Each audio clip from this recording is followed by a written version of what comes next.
Hi there, this is John Wilkinson again from History Made Easier, and this presentation examines the Second Civil War, or the second phase of civil war in China, the decisive phase. And this was different in one basic but critical way.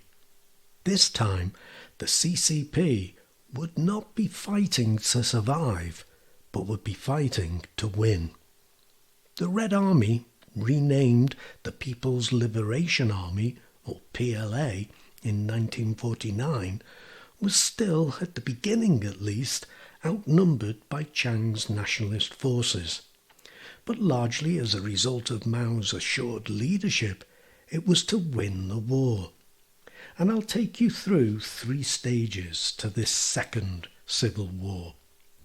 The first, lasting from July 1946 to June 1947, saw the Kuomintang on top. The second stage, beginning in June 1947, saw Mao switch to a strategy of mobile warfare.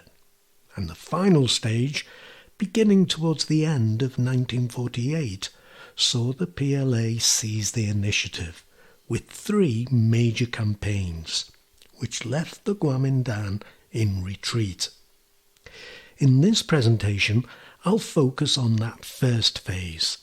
Significant because whilst the Kuomintang forces were exhausted and depleted, their morale low, the PLA and their military hardware were left largely intact, and their morale was high. The first phase saw the Kuomintang forces on the offensive, and the PLA making tactical withdrawals, allowing the Kuomintang troops to take territory, and in the process overstretch their lines of communication, whilst the PLA maintained its strength. Chiang's aim was to gain control of the northern provinces, including Manchuria, by driving the communists out of the areas they had liberated from the Japanese.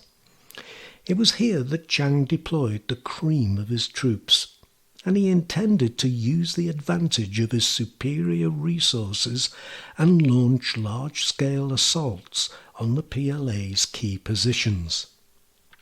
He aimed to take the key cities and to secure the railway lines before taking the country towns, and finally, with the help of landlord militias, the villages. However, Mao wasn't prepared to play Chiang's game. Instead of engaging the nationalist forces, he set out to exhaust them, abandoning his positions.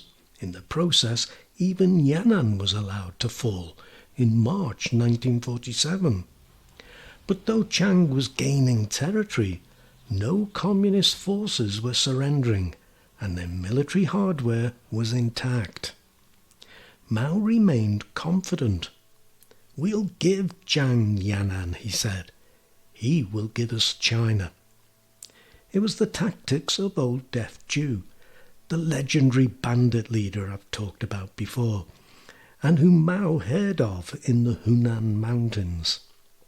Old Deaf Jew claimed that the key to fighting the enemy was circling around, avoiding their main forces, leading them in circles, so that when they were confused and disorientated, they could be hit at their weakest point.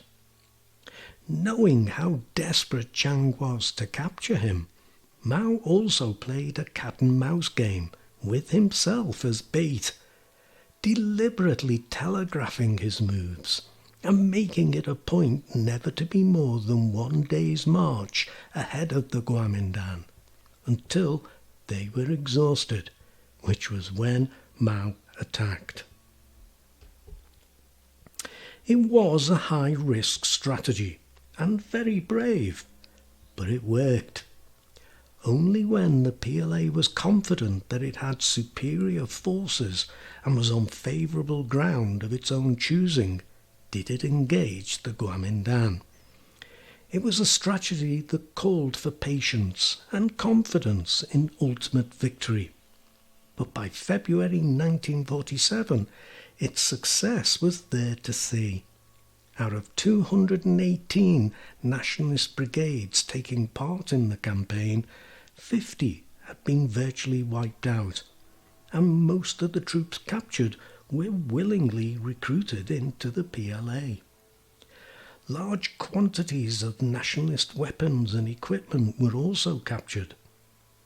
The Kuomintang forces were spread too thin, the communication and supply lines stretched and vulnerable, and Chiang would later admit that committing his best troops in the northern provinces before first securing the central provinces and those immediately to the north was a significant strategic error. But a more significant factor was the ability of the communists to switch from guerrilla tactics to the use of large, though still mobile, deployments. The experience gained fighting the Japanese was paying dividends, as too was the discipline resulting from the rectification campaign in Yan'an.